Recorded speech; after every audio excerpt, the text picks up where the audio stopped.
Assalamualaikum warahmatullahi wabarakatuh. Halo teman-teman, perkenalkan kami dari mahasiswa PPG Prajabatan Gelombang 1 tahun 2023 dari Universitas Muhammadiyah Jakarta. Pada kesempatan kali ini, kami akan mempresentasikan hasil diskusi kelompok kami. Sebelum itu, kita kenalan dulu yuk teman-teman. Perkenalkan, di sini ada Meci Karima Kasipahu. Selanjutnya ada Muhammad Nurizal. Selanjutnya ada Ratna Wulansari. Ada Esti Nur Al-Fadilah. Ada Devi Safitri. Dan yang terakhir Rima Putri Mentari. Oke teman-teman, sekarang kita lanjut ke materi yuk. Jadi, materi yang mau kita pelajari kali ini adalah pembelajaran berdiferensiasi.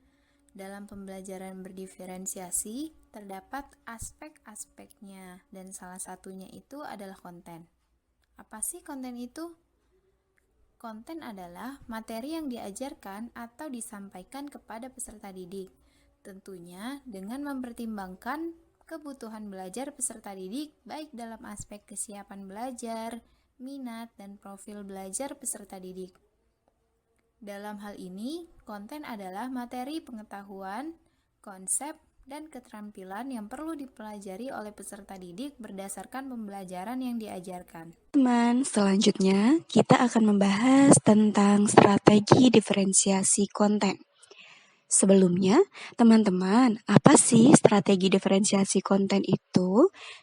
Strategi diferensiasi konten adalah pendekatan yang digunakan dalam pembelajaran untuk dapat membantu memenuhi kebutuhan setiap individu peserta didik dengan memberikan materi yang telah disesuaikan dengan tingkat pemahaman, kemampuan, serta kecepatan belajar peserta didik itu sendiri.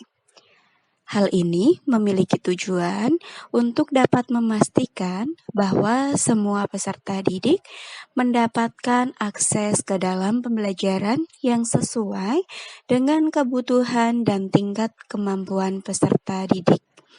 Sehingga diharapkan dengan adanya strategi diferensiasi konten ini, setiap peserta didik akan mendapatkan haknya dalam belajar secara adil.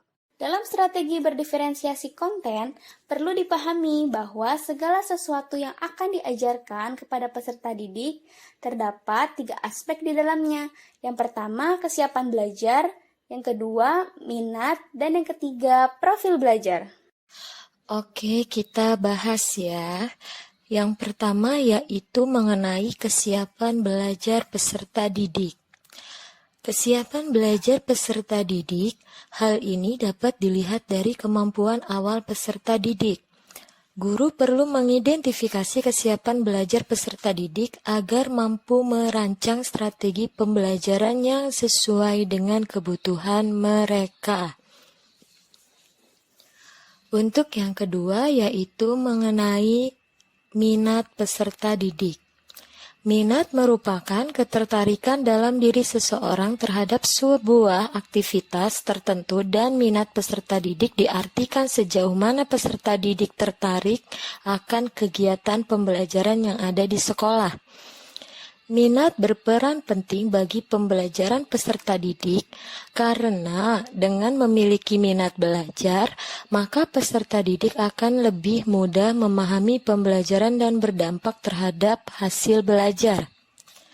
Dan yang ketiga yaitu mengenai profil belajar peserta didik. Profil belajar peserta didik merupakan pendataan yang dilakukan untuk mengetahui layanan pembelajaran yang dapat diberikan kepada setiap peserta didik. Dengan mengetahui profil belajar peserta didik, guru dapat mengetahui dan memahami karakteristik peserta didik sehingga proses belajar mengajar yang diberikan guru dapat berlangsung dengan baik. Cara penerapan pembelajaran berdiferensiasi dapat dilakukan dengan 2 cara, yaitu dengan memberikan penugasan yang berbeda serta bahan bacaan yang beragam. Sebagaimana kita ketahui bahwa dalam pembelajaran berdiferensiasi, guru mengelompokkan peserta didik berdasarkan kemampuan awal, minat, serta gaya belajarnya. Dari kelompok-kelompok yang sudah ditentukan tersebut, guru akan memberikan penugasan yang berbeda, namun tetap memperhatikan tujuan pembelajarannya. Misalnya siswa dengan pemahaman yang lebih kuat diberikan tugas yang lebih kompleks, sedangkan siswa yang baru mulai berkembang diberikan tugas dengan tingkat kesulitan yang lebih rendah. Bahan bacaannya pun disesuaikan dengan tingkatan kemampuan mereka, bisa melalui buku teks, artikel, cerpen, dan lain sebagainya. Oke, selanjutnya saya akan membahas mengenai contoh-contoh dari ketiga aspek yang sudah dijelaskan dalam pembelajaran berdiferensiasi. Adapun contoh pembelajaran diferensiasi konten berdasarkan profil belajar siswa, yaitu guru perlu memahami gaya belajar siswa. Nah, yang kita tahu gaya belajar siswa itu kan berbeda ya teman-teman. Jadi setiap siswa itu punya gaya belajar sesuai dengan minat mereka. Nah, seperti apa sih misalnya menggunakan media pembelajaran visual, audio, atau audiovisual. Nah, contoh pembelajaran diferensiasi minat siswa yaitu guru meminta siswa mempresentasikan kegiatan sehari-hari melalui sarana media yang sesuai dengan minat siswa.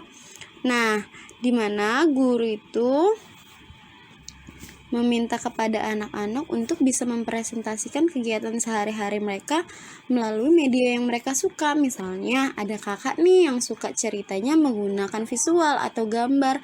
Jadi kakaknya buat gambar nih tentang kegiatan sehari-harinya. Misalnya kemarin dia udah pergi ke kebun binatang, terus dia gambar nih berbagai macam binatang yang ada di kebun binatang. Begitu juga dengan kakak yang sukanya menggunakan audio. Misalnya kakaknya menceritakan nih kegiatan sehari-harinya menggunakan audio. Jadi anak-anak itu menceritakan kisahnya di depan kelas, kegiatan sehari-harinya itu seperti apa sih? Seperti itu ya teman-teman.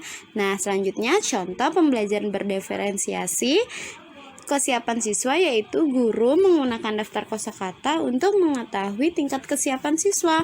Nah, sebelum kegiatan belajar mengajar itu dimulai, guru mengecek nih apakah kakak-kakaknya di dalam kelas sudah siap atau belum ya. Dari video kami sebelumnya, bagaimana teman-teman? Apakah kalian sudah paham dengan aspek konten pembelajaran berdiferensiasi? Sekian pemaparan kami, kurang lebihnya mohon maaf. Wassalamualaikum warahmatullahi wabarakatuh. Sampai bertemu di video selanjutnya. Dadah!